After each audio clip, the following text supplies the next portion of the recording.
What's up, Ben? Ben, why do we have a beard now? Why is this happening? Governor Desantis, thanks for joining the show. Really appreciate it. Hey, congratulations on the new baby, Ben. I really appreciate that. That's so sweet of you. And Baby Ben, say hello baby to Ben, Casey baby Ben, as well. So why don't we talk about the first 24 hours of this campaign, how you think it's gone so far? Obviously, there were some technical snafus, what with Twitter Spaces, but there were tons of people watching. 700,000 people were trying to log on at the very beginning. These are big. It's been universally regarded as a disaster. I'm pretty sure even Fox News was trashing it. I mean, I was there, so you can watch my video on it if you want. It's pretty bad. It would basically be like if a presidential candidate tried to use Ventrilo for your WoW guild, except there were like 250,000 people there. I don't know. It was really scuffed. It was very funny. Numbers. Yeah, and actually, talking to some on Twitter, there are actually very many more who couldn't even get to that part of the queue, and so it caused their system to basically melt down. And they've never seen anything like it. So I think there was a huge amount of interest. Part of the reason we did do it this way is because we figured with Elon involved that would reach a wider range of people than would just do a traditional campaign rally. And so there was a lot of buzz generated for those who've been able to watch it. I think like across all the different ones that have it, I think it's over 9 million between the live stream and between David Sachs's one. So that's really, really significant. Obviously I made this is such big cope. This is such big cope. Oh, by the way, I just saw this on my Reddit before starting the stream. If you're wondering why there's this like weird permissiveness when it comes to collaborating with Elon Musk, I'm pretty sure that what DeSantis is banking on is that Elon Musk will like hyper preferentially focus on promoting DeSantis's campaign, and that's the reason why they're getting along. Apparently, DeSantis signed into law. Hold on, law, Elon Musk protections. That was just a little while ago, wasn't it? Musk's SpaceX shielded from spaceflight entity liability. This is from today. Florida governor's signature comes a day after his 2024 presidential campaign announcement on Twitter. So this is like the most open, obvious, like business magnate fascist government collaboration I've ever seen. I'm not kidding. It's like unbelievable. My man DeSantis goes on with Elon to announce his candidacy on Elon's site while Elon's like, yes, okay, we have some mic problems, and he does the whole thing, and then the day after he's like, yeah, no legal liability for you. Not to mention one of DeSantis's like running videos, his announcement videos, featured Elon more than it featured DeSantis. Did anyone see that? Did you guys see the one that I'm talking about? It's pretty weird. I think I can find it on his Twitter here. DeSantis's, I mean. Is it here or would it be on another account? I think it might be on another account because it's like not him as a governor. It's his presidential campaign that's usually kept as a separate account. Well, if anyone can find it, you should show me. The announcement, I did a little bit of a riff to start, but then a lot of it was just talking about the issues facing the country and being able to answer questions that people had. We need to do more. That pre-selected yes men had, not people, pre-selected yes men. Oh, you have the link? Thank you, Selenium. Well, I am running for president of the United States to lead our great American comeback. Look, we know our country's going in the wrong direction. We see it with our eyes and we feel it in our bones. Our southern borders collapse. Drugs are. This is official. This is from the DeSantis war room. This terrible audio, these like cuts between Elon and DeSantis. This is official. Pouring into the country. Our cities are being hollowed out by spiking crime. Trying to look like Trump. This is Elon, I'm pretty sure, from the face shape. But this is the classic Trump pose. The federal government's making it harder for the average family to make ends meet and to attain and maintain a middle-class lifestyle. And our president, well, he lacks vigor. This is really weird. Why are you showing like a 30-year-old photo of Elon in your promotional, like, this is really weird.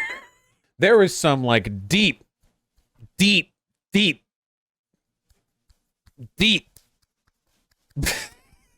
deep collusion going on between these two. I don't even, it's a 3-minute ad. I'm not watching that. More of that in this country. We're not here to be entertainers. We're here to be leaders. And ultimately, a leader is measured by what kind of results you're ultimately able to deliver. We've delivered great results in Florida because we focused on what matters to the people of the state. And I think we'd bring that same know-how to Washington to focus on what matters to the people of the United States. So Governor DeSantis, obviously Joe Biden has been doing a rather poor job. You're running to replace him, but standing in your way is a formidable rival. Former President Trump is the first Republican candidate to declare. So far, nobody's really laid a glove on him or drawn a strong contrast between themselves and President Trump. In sort of the national polling, he's up pretty significantly. So how do you see a difference between your candidacy, what you've been trying to do, your record, and President Trump? Well, I think it's interesting because he's been attacking me by moving left. So this is a different guy than 2015, 2016. What? He attacked me for opposing an amnesty bill in the Congress. He did support this amnesty, this good lot too. 2 million illegal aliens he wanted to amnesty. I opposed it because that's what America First principles dictate, that you're opposed to amnesty. He also attacked me for voting against an omnibus spending bill that was bloated, full of pork, and that racked up huge amount of debt for this country. Yes, I voted against the omnibus. He signed every omnibus that was put on his desk. And so I think it's odd that he's doubling down on those positions because those were instances in which his actions did not match his campaign rhetoric. Can you imagine anybody who voted for Trump in 2016 because of Trump's energy voting for this guy? He's literally like half the age of the other candidates, and he somehow looks like he has less energy.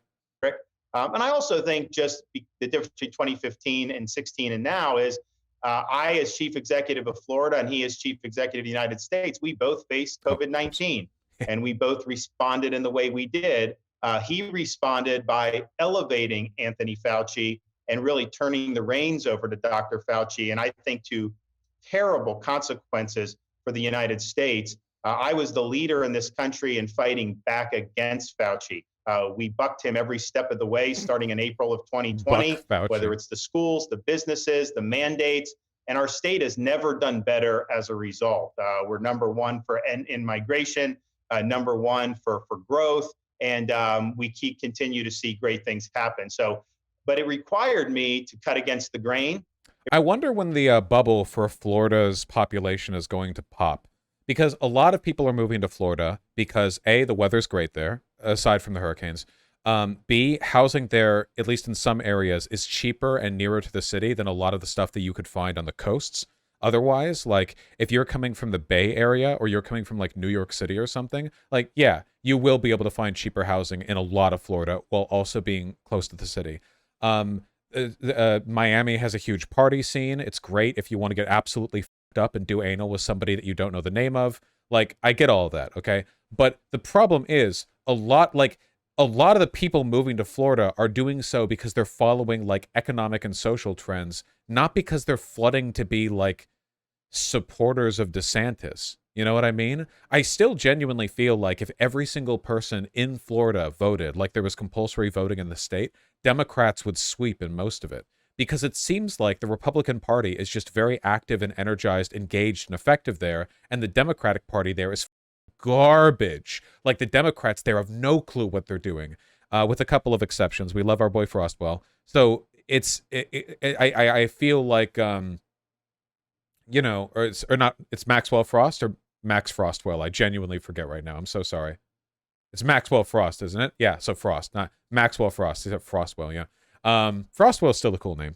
I don't know how things are going to turn out in Florida, because it seems like right now Florida is like a perfect trifecta of like, I don't know, military retirees, tech people in the cities who are there to do coke and get f***ed up, and like hardworking Latin people who are doing the only real work in the state, by the way. And I have no idea how this math is going to play out in the long run. What you said about housing is inaccurate. The market's ultra mega fucked here. I'm not saying the market isn't ultra mega fucked, but it's better for housing in some areas of the state than like the big coastal cities. That's for sure. For sure. Average housing price, Florida. Okay, wait. Average rent, Florida.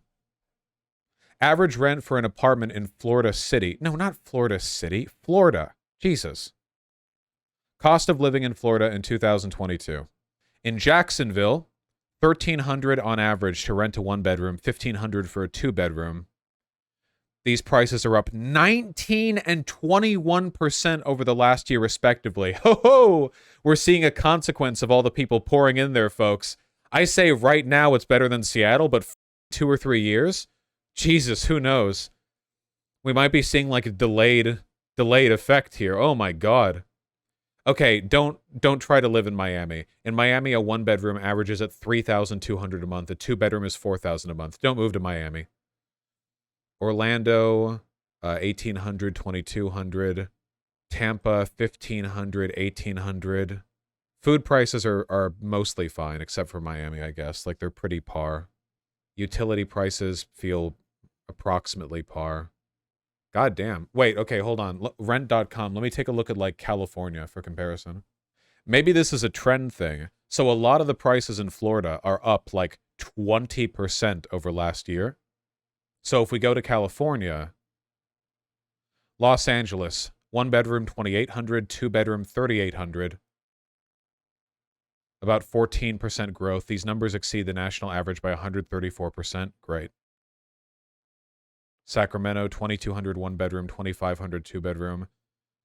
San Diego, $2,800, one bedroom, $35. Keep in mind, this is in the city area, not like the suburbs and municipal area surrounding the city. San Francisco, $3,500, $4,600. Nice, nice, nice.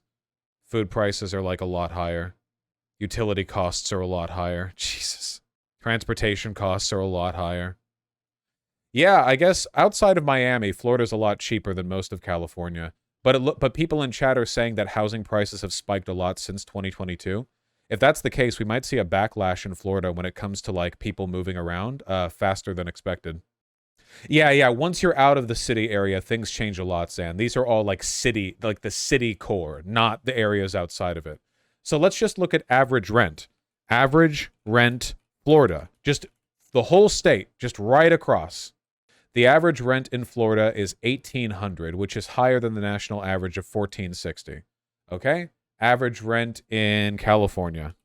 The average rent in California, about $1,750. So about the same. Huh. Well, Florida's that many people piling in with prices raising that quickly. Woo. Woo.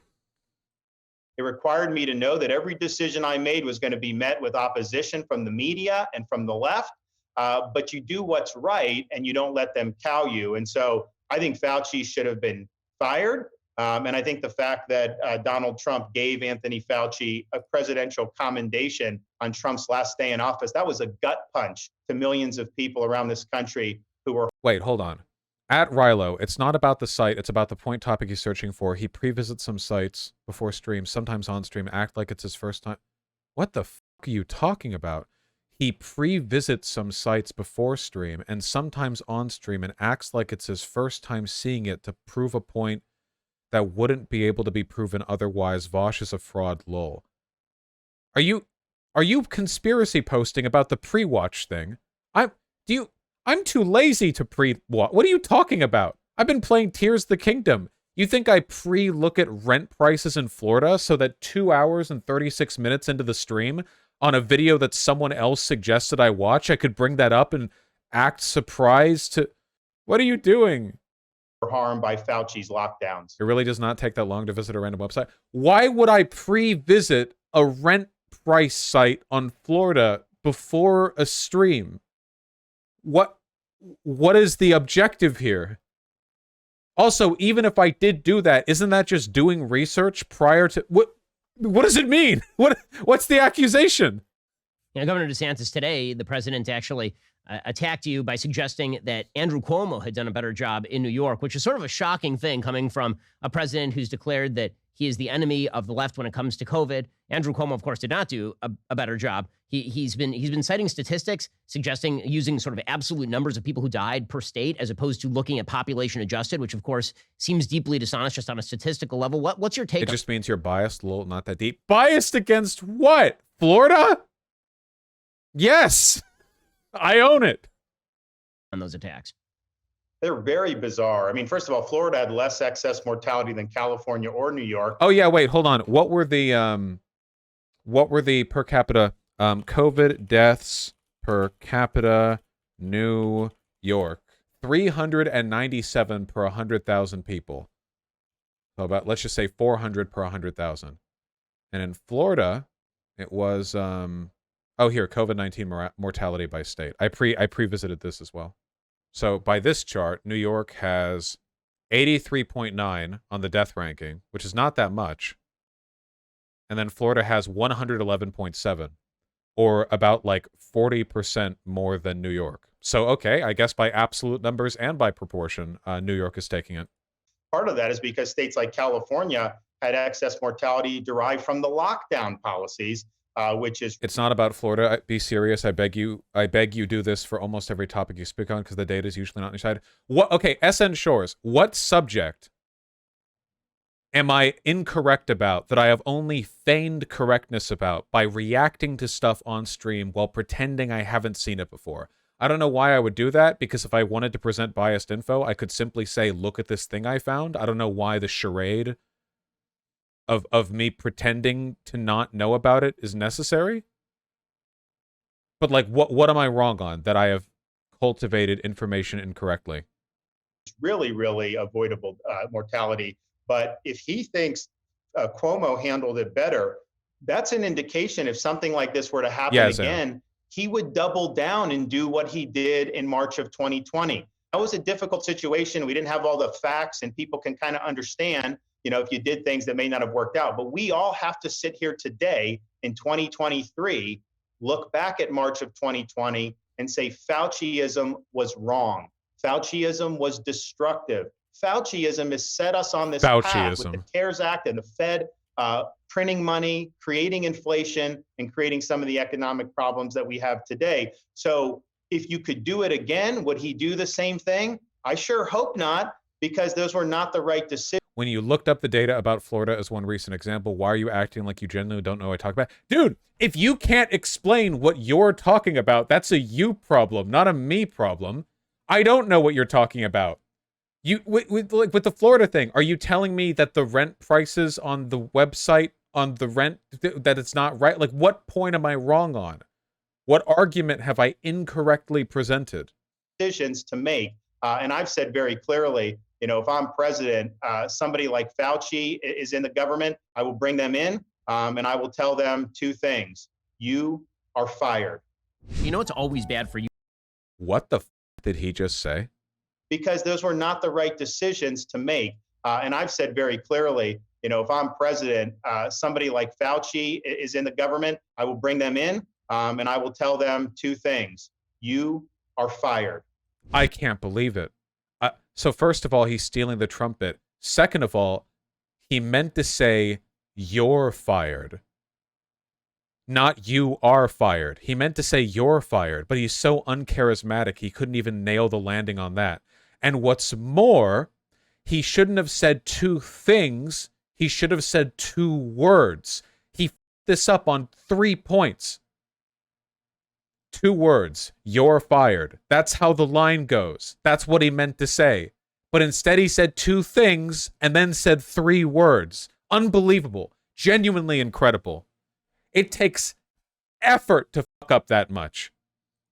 You know, it's always bad for you, big tech grabbing your data. Here's maybe. So Governor Desantis, you know, one of the other areas where Donald Trump has tried to draw contrast, he's been suggesting that there are high crime rates in the state of Florida. Obviously, he speaks as a sort of law and order candidate. But, you know, we were all present for 2020, and the National Guard was not deployed despite massive rioting in America's major cities. You, as governor of Florida, actually took some pretty strong positions on crime, up to and including. Yeah, the data is so obviously manipulated. You literally visited that website before. This is literally the reason why you look up shit outside. Okay, so you're just not going to say what I'm wrong on. You can't actually say what I'm incorrect on. You're just angry. What are you even angry about? I don't even know what you're angry about. I'll solve this. People like you are only valuable insofar as you're entertaining, okay? Including providing stipends for incoming police officers. Maybe you can talk about that a little bit. Well, first of all, Florida's crime rate is at a 50-year low. That's just a fact. And it hit a 50-year low during my administration, but a lot of that is because local people, local government, local law enforcement have done a good job but it's hit a 50-year low while crime has been spiking in other places around the country. So we're counter trend for what's been happening in the United States. One of the main reasons families have moved to Florida since I've been governor is because of public safety, because they know we're a law and order state. So that's delusional. I don't actually know that much. So crime has been dropping all over the country year by year since the early 90s, but violent crime has spiked in a lot of large cities as a product of COVID and the anxiety and economic inequality and blah, blah, blah that it's caused. Let me take a look at the Florida crime rate thing. Florida crime rate over time. Florida crime statistics. So this is violent crimes and property crimes ranked separately. It looks... Wait, why is he saying the lowest crime rate in 50 years? I mean, I guess... So, wait, is he saying it's been declining for 50 years? Because it looks like their chart follows the same pattern of declining since the 1990s. Like, low... So, it's like, oh, it's lower than it's been since, like, 1970, I guess. But that doesn't mean it's been declining the entire time. Has Florida had an increase in violent crime because of COVID? Because it has in a lot of other places. I know that the murder rate went up in Florida. A lot of that had to do with the passing of their Stand Your Ground bill, I think. How violent crime in Florida compares to other states. We're learning a lot today. It's nice, a nice educational segment. That's good. Okay, highest violent crime is Alaska. That's not surprising to me. New Mexico, Tennessee, Arkansas, Louisiana, Missouri, South Carolina, Dakota, Arizona, Michigan, Montana, Nevada, Oklahoma, Alabama, Texas, California, Delaware, Illinois, Kansas, Colorado, North Carolina, Georgia, Maryland, Pennsylvania, Florida at 25. Oh, and then New York right next to it. So this is for 2020. So I guess New York has a incredibly marginally lower violent crime rate than Florida does. Desantis is saying 50 years because of the this. Florida crime rate drops for record 50-year low. Okay, 50-year low is not the same as has been decreasing for 50 years. That's not how those numbers work. So, okay, but yeah, all right. Well, now I know. Okay. And the safest state to be in is Maine. Then New Hampshire, Vermont, Connecticut. I guess being in the Northeast is the best place. Yeah, it's rural states that have the highest violent crime rates. And hot states as well. Apparently, high heat tends to make people more like erratic and violent because like heat waves make people do violent crimes more. So New Mexico, Texas, Arizona, you know, And then Alaska is just a shithole. Alaska is just a goddamn The Purge 24/7, okay? To say that somehow Florida, has bad crime, and you can see that in the migration patterns. People are leaving high crime areas. Yeah, I previewed that link to cultivate an inaccurate perception for all of you. And they're coming here. When the Floyd riots were going on in Minneapolis, I called out the National Guard in Florida immediately. I had state law enforcement deployed. We work with our local partners. We said very clearly, you're not burning cities down here. We'll put a stop to it if it happens. And sure enough, it didn't end up happening. We've also enacted legislation to... Love the term the Floyd riots, completely distancing itself from the civil rights aspect at all, and just literally just like calling it a race riot, basically. Crack down on rioters with tougher penalties and to prevent local governments from defunding the police. But I think one of the things that we've seen is, under the Trump administration, he enacted a bill, basically a jailbreak bill. It's called the First Step Act. It has allowed dangerous people out of prison who have now reoffended and really, really hurt a number of people. So one of the things I would want to do as president is go to Congress and seek the repeal of the First Step Act. If you are in jail, you should serve your time. And the idea that they're releasing people who have not been rehabilitated early so that they can prey on people in our society is a huge, huge mistake. So Governor DeSantis... Remember how the people of Florida voted by referendum to restore voting rights to people who were out of prison, to re-enfranchise them? And then DeSantis' government just said, well, no, and then just didn't do it, and then like rewired the laws so that they could stay like disenfranchised? One of the big questions that comes up in the presidential election, happened in 2020, I'm sure it'll happen again in 2024, is Donald Trump claims that the 2020 election was rigged, and this raises a question. Even if you believe that that's true, how do you plan to reverse that sort of thing? If you're worried that the voting rules have changed, how do you plan to actually win, given the fact that 2020 didn't go the way that Donald Trump wanted it to go? Well, you obviously in the state of Florida took a very different tack, and you can see the results. You can see a 20-point shift between 2018 and 2020. Can you talk about your sort of on-the-ground strategy and how that would be different from what President Trump did in 2020 running against the Democrats? The left is going to throw the kitchen sink at any Republican. You've got to be ready for that. So in 2020, we saw these states largely because of the Fauci state of emergency for COVID. Are you scared because I am? No, I genuinely do not think that DeSantis has a chance against Trump. And I think that he's, he's got even less. I don't think he has a chance against Biden even. I do think this is ultimately Trump versus Biden, and all DeSantis can do is make Trump more antagonistic to the elements of the GOP that side with DeSantis. What if Trump gets arrested? I think the Trump loyalists are not going to take well to that. They are not all going to rationally pile in to support DeSantis. Yeah, I take this as rather optimistic, to be honest. But they use that as a pretext to change the rules, the way voting happened. They embrace this mail balloting and ballot harvesting. Of course, I think that that's wrong. But if I were the candidate, I would have gone in and combated that. Either had our people doing the same ballot harvesting or been more aggressive to try to head that off in terms of some of the legal challenges. I also look at how the federal government— He's saying he would have acted faster to block people from voting. —colluded with some of the tech companies to censor information, like the Hunter Biden story. That's election interference. It's totally unfair. But I would also point out that— It is not. It's also funny that he would say this when he literally announced his presidency, his campaign, on Twitter, and then put forward a campaign ad of him with equal billing alongside Elon, then passed a law that specifically protects Elon. Phenomenal.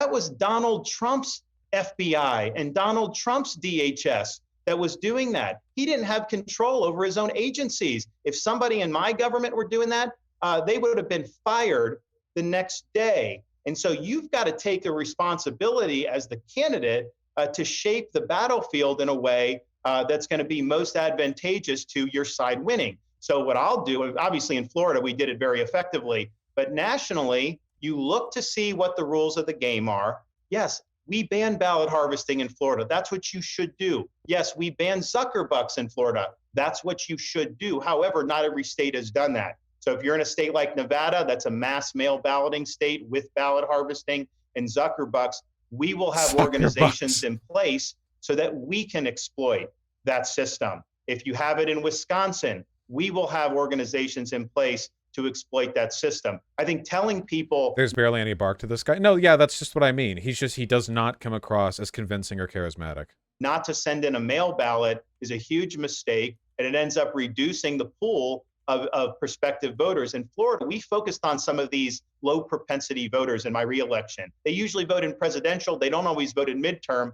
And we converted a lot of them to vote. Most of them chose to vote by absentee ballot through the mail. That was their choice. If we told them you could only vote on election day, some of them very well may not have voted. So understand the battlefield. It's your responsibility as a candidate to head off. Like it's like when he's just talking about it, it's just kind of boring.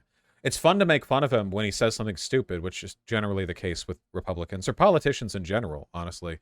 But there's no energy. And I mean, you can see this with the polling numbers for the primary, right? I mean, look at this. Polling data on RCP for the Republican primary. And then you have, like, in all of these, it's like 50 to 60 points for Trump and then like 15 to 25 points for DeSantis, you know?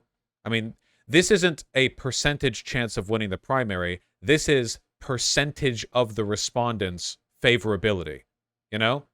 So it's like it is substantial. Even back here, man. Even this whole time when the narrative was that DeSantis was doing great things in Florida, you know, Trump announces and starts getting louder and louder, and it's just, yeah, you can't pull Republicans away from Trump. This is what they want to be. I have a bad feeling if Biden gets through the primary. Well, I've got bad news for you, bucko. Biden, there's not going to be a primary. You kidding me? We aren't getting a Democratic primary in 2024. The DNC doesn't care about democracy. Primary. You are getting your octogenarian, and you are going to like it. But every single candidate that we would nominate is going to face this from the left, the Democrats, and the media. And what I've told people, if you nominate me, I'm not going to make excuses. I'm going to get it done, and we'll be sworn in as president on January 20th, 2025. So, Governor DeSantis, final question for you here, because I know you have to run. Now, President Trump has threatened to not participate in any primary debates, assuming that he will sort of be appointed by acclamation. What do you make of his threats not to engage in some sort of primary debate with any of the other candidates? Well, look, I mean, I'm a blue collar kid. I started working for minimum wage. And I learned very early on, I'm not entitled to anything. You got to earn it in this world. And I think this nomination is something people have to earn. Nobody's entitled. It's the same rhetoric that he used with the other guy. It's so scripted. To be nominated. And so I intend to earn it. I think those debates are an important part of the process. So Republicans across the country can size up candidates and see what they think. I look forward to participating in them because I think we've got a great story to tell. And I think that the contrast between me and some of the other candidates, I think will be favorable. And I think it'll help us win the nomination. Well, that is Governor Ron DeSantis. He's got a big day. So weak. How do you respond to your primary mate essentially disregarding you and saying there's no point in debating you because he's so confident he'll win anyway? Well, I worked a job once and you got to work for what you get. So I think we should talk about, holy shit. The title of this is DeSantis rips into Trump. I thought at the end he might, say like, well, I think it's kind of cowardly to not want to debate, to be honest. But no, he can't even say that. And the reason why, again, is because DeSantis is aware of the fact that even minor antagonizing of Trump will bring a storm down on his ass as Trump dedicates the next 4 months of his life to trashing him. And he's trying to win over Trump voters who are probably not going to take kindly to his attacks. Big several weeks at the minimum lined up for him. Governor DeSantis, if you want to give to his campaign, head on over to rondesantis.com. Really appreciate the time and good luck. Hey, thanks so much. We appreciate everybody's support. Alrighty, folks. Of course. Spectacular stuff. Ron Blue Collar DeSantis has a strange amount of billionaires supporting him. No, that fully makes sense. The billionaires want Ron DeSantis because he would be a more like rational, advocate for their interests than Donald Trump would be, who's kind of a wild card. Oh, wow. This guy looks like a bird. Why does he look like this? This guy, okay, normally I'll say, like, this person looks phenotypically conservative. This person looks phenotypically liberal. I know he's not. Just, like, he looks like a bird guy. Like John Oliver, He was in Congress for a minute. The vulture from Spider-Man. True. We're back with Florida Governor Ron DeSantis, who just announced he's running for president of I would not have matched that voice to that hair, but okay. the United States. He joins us for his first television interview since his announcement. Governor, look at this charisma right here. Right off the bat. I like how he started by smiling and his smile just slowly fades because he's incapable of keeping it. He looks like he's in pain. Yeah. He joins us for his first television interview since his announcement. Governor, you were on the Judiciary Committee, you were on the Oversight Committee, you had a very close-up view of the Department of Justice and the FBI. If you become president, what would you do to change or fix both of those entities? What are you looking for in an attorney general? And would you keep Chris Wray as the director of the FBI? No, I would not keep Chris Wray as director of the FBI. There'd be a new one on day one. I think that's very important. In terms of an attorney general, you need someone that's got a really strong backbone. You need somebody that knows if you're going in there and you're taking care of business, the Washington Post is not going to like you. New York Times is not going to like you. You're going to get attacked by CNN, and you got to wear that as a badge of honor. You can't try to please polite society because otherwise you'll just get captured by the institution itself. And I think the DOJ and FBI... The FBI is going to get captured by CNN? Is that how the power ranking works? Again, keep in mind what he's basically saying is that the FBI has to be conservative because if they're not conservative, then they're in line with the Jews. That's, again, like... I'm not going to pretend that that's not what we're talking about here. The far right shit is so open and in the air that there's not really a point in pretending that it's anything more than a dog whistle. But like that's what's being said. I have lost their way. I think that they've been weaponized against Americans who think like me and you, and I think that they become very partisan. Part of the reason that's happened, Trey, is because Republican presidents have accepted the canard that the DOJ and FBI are, quote, independent. They are not independent agencies. They are part of the executive branch. They answer to the elected president of the United States. So as president, you have a responsibility. This is not true. To be involved in holding those agencies accountable. Well, the DOJ is literally a branch of the executive group. So that is to an extent, though not directly, being a part of the executive administrative state doesn't mean you're literally underneath the president in terms of taking orders. The president has a role in deciding who leads your group through the cabinet, but that does not mean that he can just directly tell you to do something. The FBI does not answer to the president like that. Accountable, clearing out people who are not doing the job and making sure that they're doing the people's business and they're not abusing their authority. For example, if the FBI or DOJ would ever collude with a tech company to try to censor information, everybody involved with that would be fired immediately if I were the president. And right now, I think those agencies have been able to go without any real accountability. And so guess what? When there's no accountability, the bad behavior is going to continue. All right, let's move to the border. Legal immigration, illegal immigration. President Ron Desantis does what? Does what on border security? Does what? The FBI is part of the executive branch too. Its director is appointed by the president, but not directly controlled by the president. Yeah, but I don't, okay, I could be wrong on this, so correct me if I am. But as I understand it, the president does directly, convene with and have a decent amount of sway with the leadership of any of the executive administrative branches that are picked through the cabinet. But, historically speaking, there has not always been a very direct line of communication between the president and the director of the FBI insofar as, managing the department goes. The FBI, because it's an intelligence agency, has always operated with a little bit more of a distanced, not total separation or whatever, but, I think it's ahistorical to suggest that it's the FBI is basically just, another cabinet to control. You know what I mean? Maybe I could be off on that, but that's my impression. On the asylum process, what is your immigration plan for both legal and illegal immigration? Day one, it's a national emergency. We'll mobilize all resources to construct the border wall, shut the border down. We're not going to be entertaining asylum claims for people coming across the border illegally. We're going to make very clear about that. It's a huge argument in administrative law. Okay, then I guess it's complicated. I won't pretend to be an expert on it. Isn't immigration going down right now? Or it could be going up. Let me see. Is immigration going up? The increase over the last 2 years was smaller than the change from 2017 to 2019. Okay, hold on. Immigrants per year, USA. What are we up to now? Current immigration rate in the US. No, I mean per year. Come on. Google is not giving me the answers that I want here. Give me a chart, per year. How many... Well, these are deportations of immigrants, but this stops in 2018. Being difficult today? If somebody could find me a relevant article, I'd like to look at it.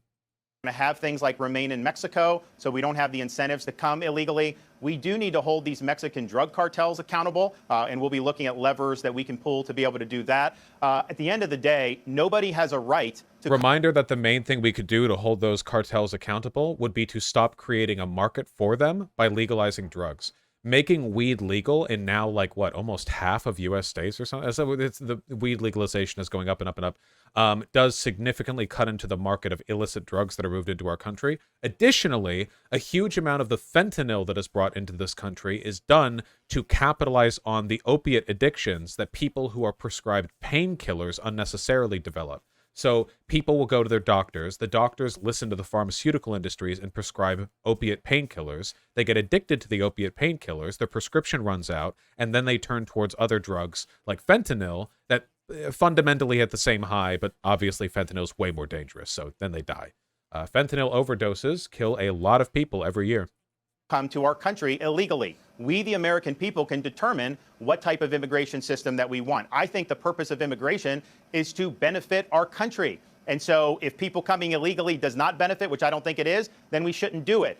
Immigration objectively benefits our country. Mathematically, economically, every American benefits. The only group of Americans who don't benefit in the short term are high school dropouts. In the long term, they also benefit. The only group of people in this country who actually do not benefit from new immigration are current immigration. So actually, if you're truly anti-immigrant, Ron DeSantis, you would want more immigrants to come in because it would fuck over the ones who are already here. You want to be really spiteful. I think the legal immigration system needs to be geared, though, towards assimilating people. We used to do a pretty good job of that. Now, it's almost like we try to incentivize people to come and not want to assimilate into our country. So we're going to be very strong on the border. We'll finally get that done and take care of it. America is literally renowned as a melting pot because we, in spite of our differences, all sort of blend together as Americans. That is the historical narrative of this country. It has never been true, but it's a nice thing to aspire to. Forced assimilation of immigration is Nazi shit. Because Republicans have been asking about this for years and years and years. I can tell you, Trey, when I tell people I'm going to do something, I follow through. I'll use all the levers at my disposal to be able to get it done, and we will finally put this issue to bed once and for all. Does your immigration plan include a wall, the completion of a wall, a full wall on the border with Mexico? Yes.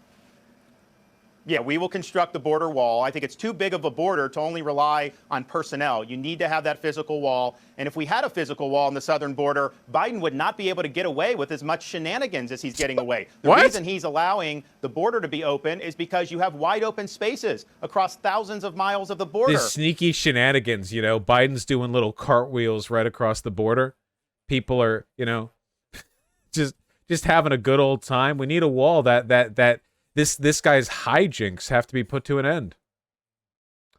Here we go. Refugee arrivals, fiscal years 1980 to 2021. Well, not all immigrants will be counted as refugees in this. Or by 39, did you mean according to the Google Doc?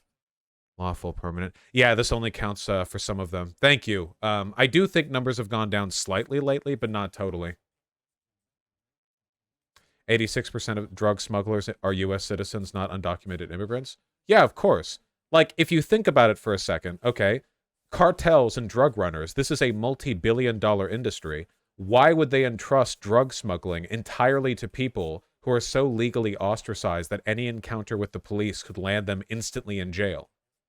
Like, obviously, there are career criminals and professional drug smugglers operating in the U.S., many of them U.S. citizens. In fact, we have evidence that a lot of the drug running going into the United States is being facilitated by cops on the southern border who get a cut from the proceeds. There was recently an expose on that. Like, literally, it's like they come over, the cops are like, yeah, give me a portion of the cut, and I'm going to look the other way, and then they just go right in with the drugs. Can somebody find me the article on that? I know it won't be hard to find. That wall would stop a lot of that illegal immigration. And if there's other points where they're trying to do, then that's where you put the personnel. So I want a full wall, and we will mobilize whatever resources we need, including the military, to get it done. Let me ask you about a Florida issue that's also gone national. How did the dispute or fight or whatever word people want to use with Disney begin, and how does it end? Well, in Florida, we believe in the protection of children. We believe it's inappropriate to be jamming things like transgender ideology into elementary school classrooms, and we had a bill to protect parents. Remember, that bill just got expanded to all the way to 12th grade, so all this protect the kids bullshit is complete nonsense. Also, they're not just banning, like, transgender literature, they've been banning, like, Black history stuff. Where can somebody find that? Oh, we're going to pull up a lot of sources today. The video on books banned Florida TikTok. It was just a few days ago. Did I find it? We're muted. Fort County Public Schools reported at It's just a process of that particular District McNichol Middle School in Hollywood, and according to school district spokesman John Sullivan, it shows a process that has nothing to do with book banning. So they're old books.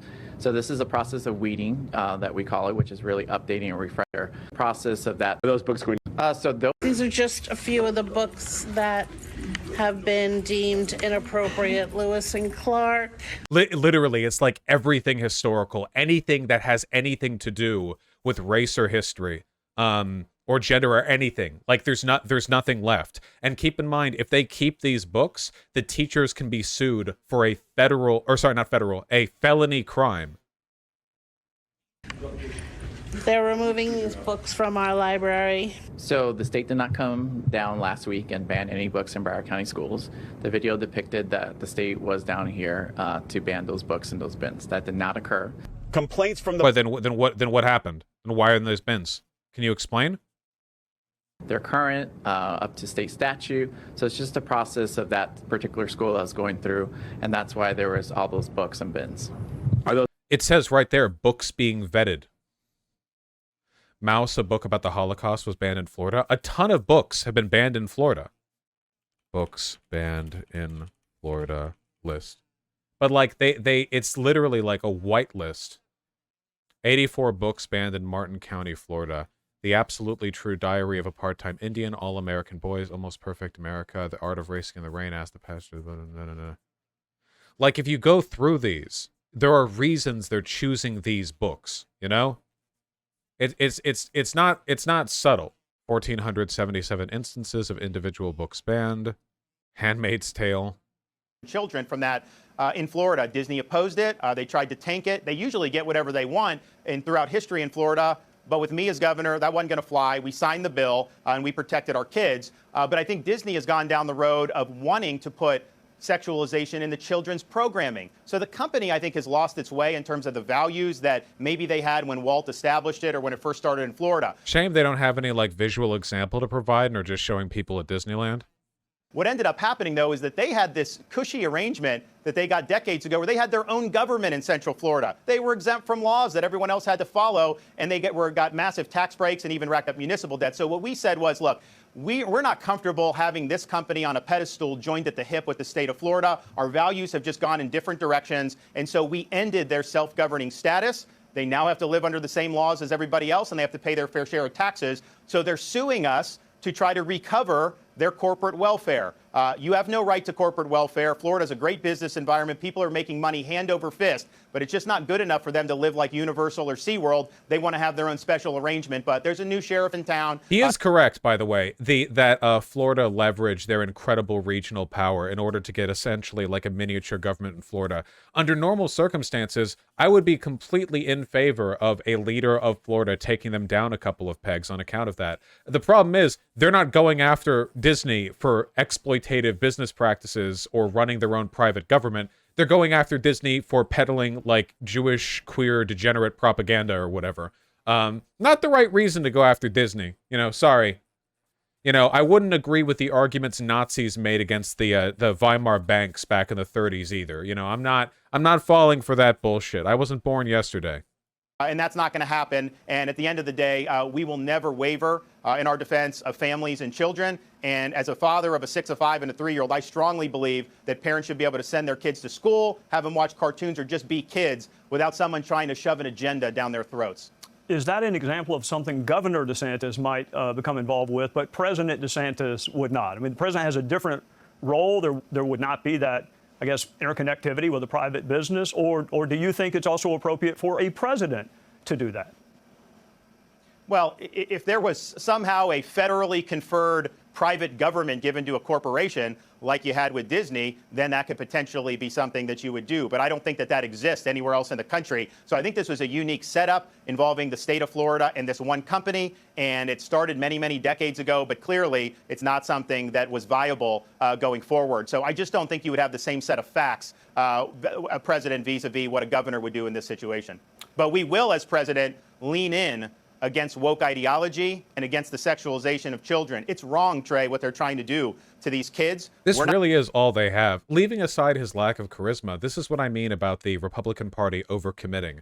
Going against Disney is wild enough on its own, considering Disney built the childhoods and imaginations of like hundreds of millions of people around the world, many of whom are Americans. But their entire narrative here is propagated on the like anti-queer shit, which if you just go by polling data, people are just not anti-queer enough in this country for this to be an effective line as a total campaign promise. It's not enough on its own.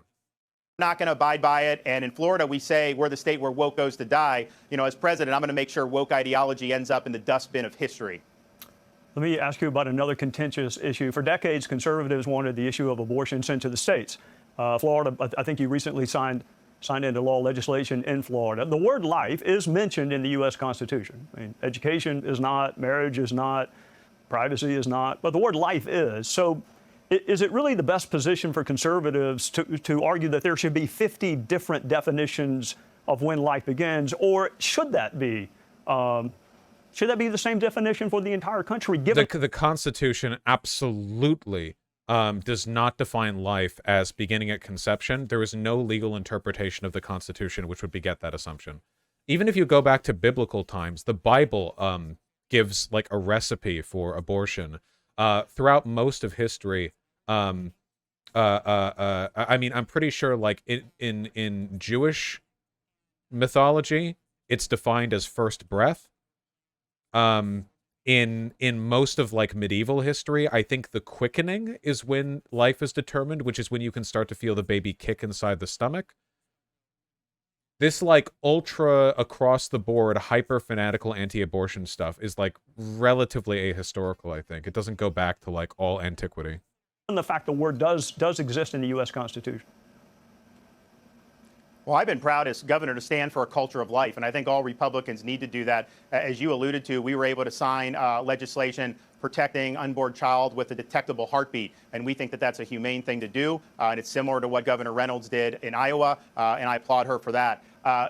Dobbs returned the issue to the elected representatives of the people, and so I think that there's a role for both the federal and the states. I think at the end of the day, fighting for life and protecting life really is a bottom-up movement. I think we've been able to have great successes at the local level. I am concerned about a Democratic administration with a trifecta trying to nationalize abortion all the way up until birth. That would be a violation of what states like Florida have done to protect life. It would be a violation of what states like Iowa have done to protect life. And I think that that would be an abuse of power for them to try to override every single pro-life protection in this country and allow abortion all the way up to the moment of birth, which 90% of Americans find to be truly horrific. Okay, do you notice here how weak his rhetoric is? Like, how uncertain he sounds? Republicans have been beating the drum on revoking Roe v. Wade for so long, and now they have, and now he's kind of like, eh? And the reason for that is because Republicans are starting to realize that, in actuality, banning abortion is not that popular, like at all. The classic example here is Kansas, a pretty conservative state, not altering their state constitution on referendum to allow for the ban on abortion, thereby preserving abortion rights within the state. It turns out like not many Republicans are in favor of just like completely banning it, which means that their rhetoric has softened a lot. They still talk about it, but like, you know? Like, for instance, listen to what he just said on no more abortions after the heartbeat.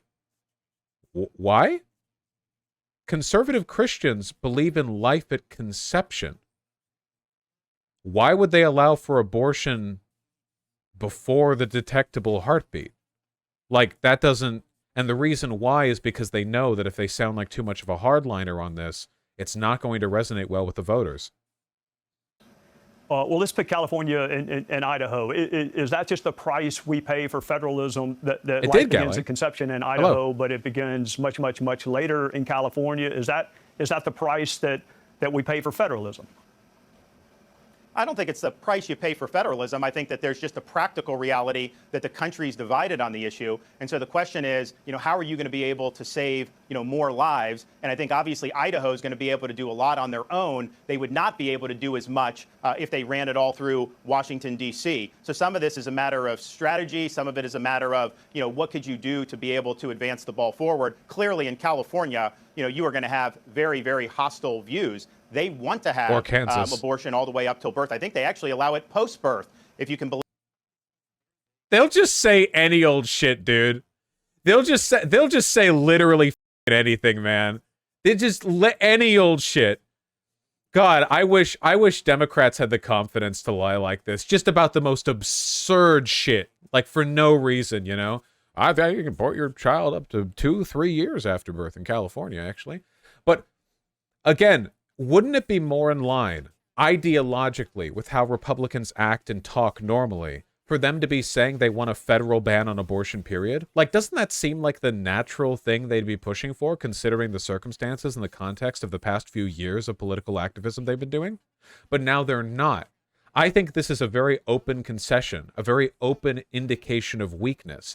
Now they're conceding to federalism on this subject, when the whole point of deferring to federalism on these issues is to pave the way for a national ban, something they were willing to discuss beforehand. believe that, which I think is truly horrific. All right, you wore the uniform. If you are elected president, you may be the first one in a while to have worn the uniform. How would you address the ongoing war in Eastern Europe between Russia and Ukraine on day one of a Ron Desantis presidency? Well, first, I think what we need to do as a veteran is recognize that our military has become politicized. You talk about... Again, nothing. He can't answer anything without woke. This is the only thing they have. Woke, woke, woke. Hey, how do you feel about the war in Ukraine? Woke, woke, woke, woke, woke, woke, woke. There's nothing else. Not to mention the stupidity of saying the military has been politicized. You know, the historically, of course, the apolitical military, a real thing that exists definitely.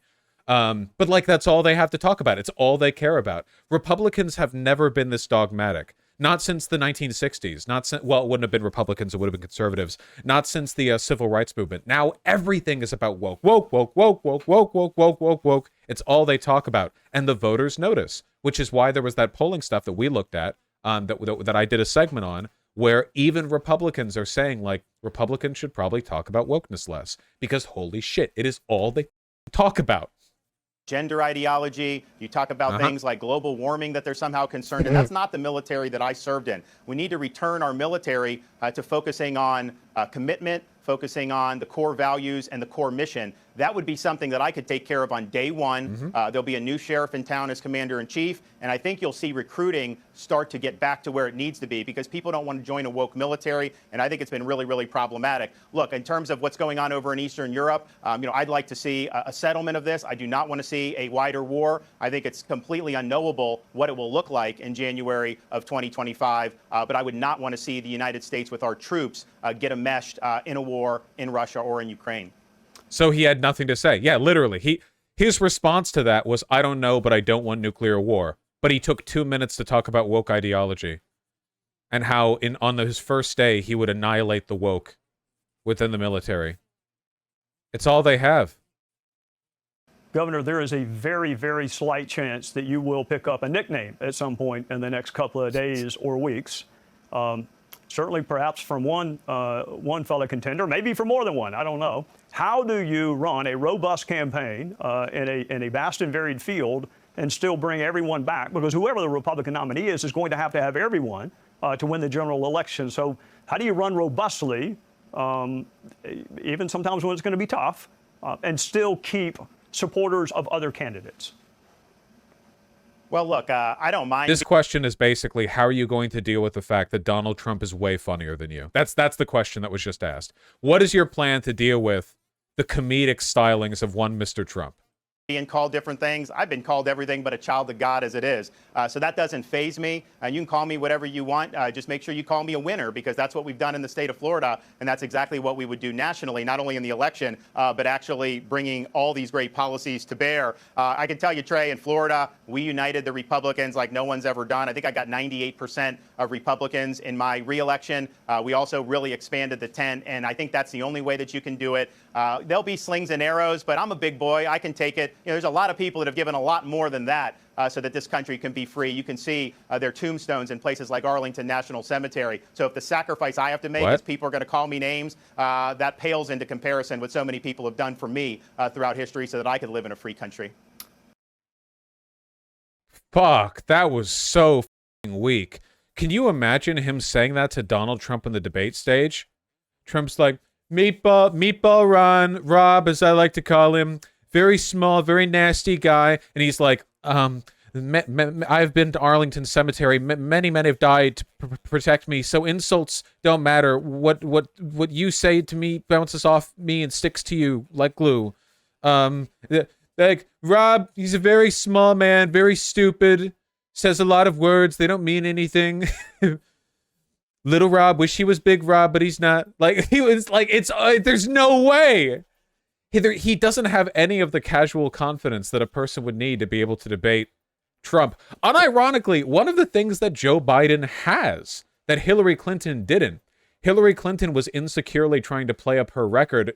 Joe Biden actually can project confidence pretty well when he's on stage. He's senile. I mean, he's ancient, sure, but he does have that specific skill. So that's good, at least. Day one. You mentioned noon on Inauguration Day. Day one. You get to White House, what is the first thing President Ron DeSantis would do? And what are the first 3 things that you would try to do legislatively? So first thing you would do executive with your executive power, and then what would be your first 3 priorities legislatively? Well, so I think we said, the border, there's a lot you can do. Ripping out Biden's anti-American energy policies, which you probably could do most of that executive. You'll probably need to do some of that legislative as well. And then reconstitutionalizing the administrative state. We have a bureaucracy that's totally out of control. You need to be willing to use Article 2 power to bring the administrative state to heel. I will do that. I think Congress also has a role in reining in the abuses through both the power of the purse and through making sure that they're legislating clear and defined laws that aren't delegating huge swaths of power to unelected bureaucrats. Trey, one thing I think we can do legislatively. I do think that there's something to be said about the administrative state, like gaining increasing prominence relative to, say, like Congress. The problem is that Congress doesn't do anything right now. Congress is deadlocked and has been for a long time. We basically don't have a legislative branch. The only time it functions is when there's stuff that both parties agree on, like pro-corporate policy or sometimes the very basic essentials of running the country, like the debt ceiling. And even that turns into a shit show every time. You know what I mean? So the administrative state seems like a kind of get around the fact that the legislative branch doesn't really do anything. So we do need it right now. Okay. For those who don't know, there are 3 branches to the federal government in the United States. There's the executive, that's the president, the legislative, that's Congress, Senate, and then there's the judiciary, that's the Supreme Court. And to simplify a bunch of stuff, the president has a cabinet of leaders that he can choose, and those cabinet leaders run different departments under the executive branch. So, for example, like the Department of Energy or the Department of Transportation or the Department of Education, the leader is chosen by the president, and these departments are essentially administrative branches of the executive branch that have limited authority over the specific thing they're tasked with dealing with, and they can pass regulations, which are different from laws, different from legislation, because Congress doesn't vote on it. The bureaucracy essentially has the ability to just make a thing reality. So they're not perfect. They're basically like a technocracy, but it's kind of essential because like there's so many things that need to be done and regulated that can't be done through Congress. Because if everything was done through Congress, nothing would get done. We kind of need it right now. It's not. Is national school choice. We've done it in Florida. It's made a huge difference for low-income families. I look at places like Chicago and Baltimore and LA. The teachers' unions run those areas. I don't think there's any way that you're ever going to give those kids a lifeline unless we come in through a tax credit program and offer scholarships to some of these kids. But as it is now, these kids have no chance in those dysfunctional environments. This would be a major lifeline. I think we can get it done, and I think it'd make a big difference. Governor, you represent a state surrounded by oceans, by water, and have had a series of hurricanes. What is your view on climate change, and what is the role of government in addressing it? The hurricanes are not, they have not increased in number. People try to say. Okay. So the reason he said number is because what he just said was a half-truth, also known as a lie. Hurricanes aren't necessarily getting more frequent, but the ones that are coming are definitely getting significantly more dangerous. It used to be that, like, maybe a couple hurricanes happen a year to Florida, but a lot of them are so weak that they barely even register as a, like, threat, or they die out in the ocean. But now it's, like, multiple successive, like, devastating hurricanes every year to Florida, which they have to keep rebuilding from. Again, this is one of the reasons why I say they're death cultists and demons. The reason he specifically chose the term number rather than saying, say, hurricanes aren't getting worse is because he knows climate change exists. He's aware of it, but like every Republican politician, he is fully in the pocket of big oil, big coal, and he knows that he's dooming millions of people, hundreds of millions of people, and he doesn't care. He's a demon. He knows it. He's fully aware. When we had Ian, that it was because of climate change. I'm Ian. But if you look at the first 60 years from 1900 to 1960, we had more major hurricanes hit Florida than in the 60 years since then. This is something that's a fact of life in the Sunshine State. I've always rejected the politicization of the weather. And I think what we should be doing in the United States is politicization of the weather, man. I can't believe weather's gone woke. Focusing on being energy independent making sure we're utilizing the resources. And oh, by the way, when you have market-based solutions, when you innovate, in Florida, we've seen emissions go down dramatically in the last 10 years. But that's through market and innovation. That is not through mandates. And I think what Biden wants to do, he wants to take us.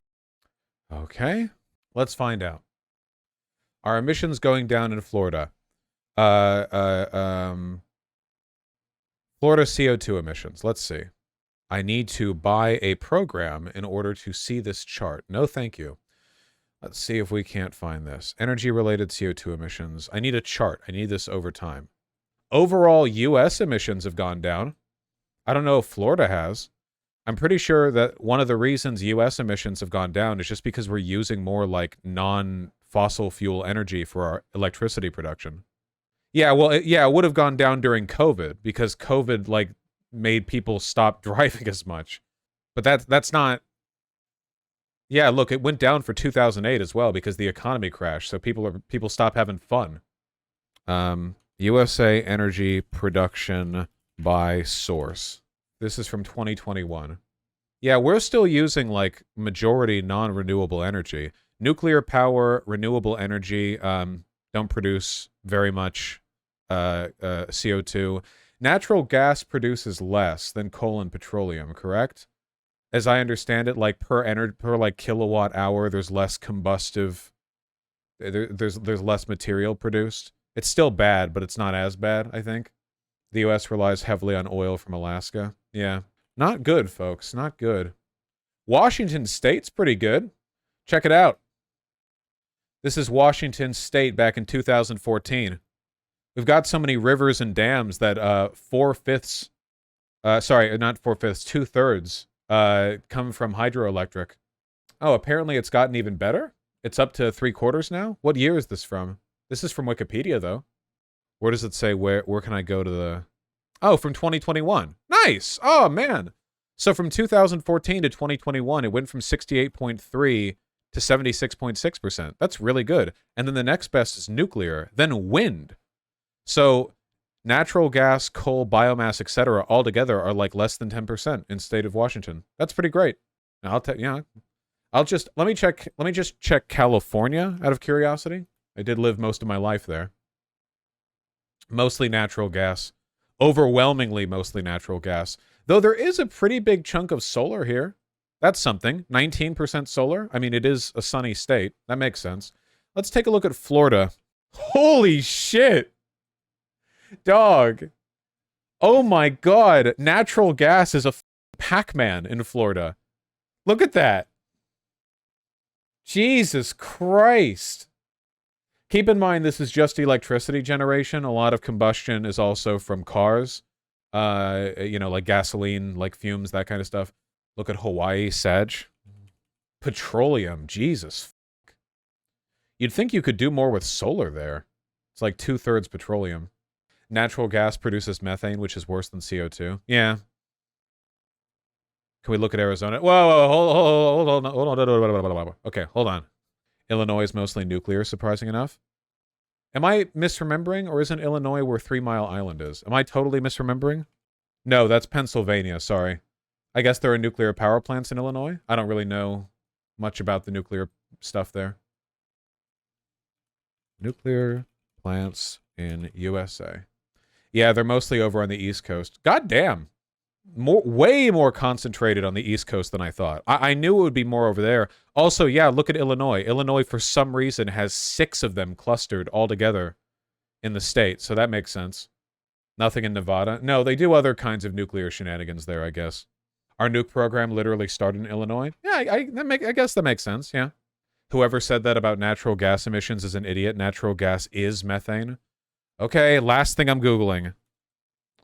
Product of combustion, natural gas. CO2, CH4, and N2O emissions are all produced during natural gas combustion. In properly tuned boilers, nearly all of the fuel carbon, 99.9% in natural gas, is converted to CO2 during the combustion process. About 111 pounds of CO2 are produced per million British thermal units equivalent of natural gas. Okay. Compared with more than 200 pounds of CO2 per such of coal and 160 of distillate fuel oil. So yes, natural gas is less destructive with its combustion emissions. CH4 is methane. Okay, how much methane? How much methane produced by burning natural gas? 1.3%. Okay. So methane is the natural gas, but not all of it burns, and some methane is let out. Okay, we're moving on. We're learning a lot today. Us in a direction where we're like Germany, where we don't have a reliable power grid, where prices spike. I mean, California, for example, they have a tough time keeping the lights on, and yet they want to ban the internal combustion engine. People are going to plug in, what, another 20 million EVs? How are they going to be able to support that? So we got to get real here. I do think the proposed California ban on non-electric vehicles is pretty stupid. The more we focus on cars as the primary vector of like emissions and not general energy production, the more we are. Like, obviously electric vehicles are better than gas vehicles, but in a time when people can barely afford groceries, you know, like, oh, all cars you have to buy now, you can't like buy a used car from 97 that's got a combustion engine, you need to buy an electric car. I don't think that's right. Understand that reliable energy is something that is absolutely essential for a free society, and we will make sure to deliver that as president. President Ron DeSantis would deal with China how? To recognize that they're our foremost geopolitical threat. I think our economies have become way too intermingled. If you look during the Soviet era, we were never intermingled with their economy. Now we have critical things that we rely on our foremost adversary for. Yeah? What?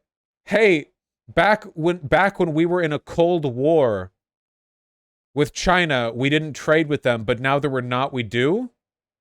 Okay.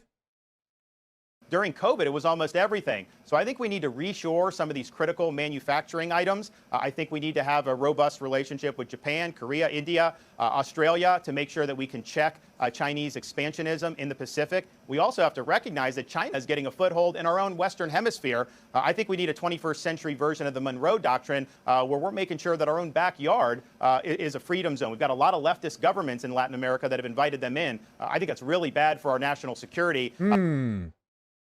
I wonder if there's any reason countries in Latin America might trust China more than the United States. I'm racking my brain and I'm thinking, I'm contemplating causality, just the concept of causality. Is it possible that sometimes things happen because of other things happening in the past? Maybe. Researchers are not sure. But we have to understand that China is a threat. I think Biden, for whatever reasons, has been lack on China, and I think he's begging China to do some type of a deal with Ukraine and Russia, and I think that would be a mistake to involve Xi in that. Governor, I know you have a young family. I'm going to let you go home and put them to bed with this one last. No answer, by the way. You notice how he had no answer at all? No policy answer, nothing specific. Just, we got to show him who's boss. Question. Do you plan on participating in all the debates? And would you have a word of counsel for any candidates that were maybe equivocating on whether or not to participate in all the debates? I think we should debate. I think the people want to hear it. You know, I grew up blue collar, working minimum wage jobs, and learned nobody's entitled to anything in this world, Trey. You've got to earn it. And I think all of us have to go out and earn it. That's exactly what I intend to do. And I think the debates are a big part of the process. Governor Ron DeSantis, thank you very much. Thank you for joining us tonight. Yeah, I think he's cooked, guys. I'm sorry. I don't think there's a chance in fucking hell that DeSantis wins against Trump. And even if he did, which he won't, I don't think there's a chance in hell of him beating Biden, honest to God. I don't even think he could beat Biden.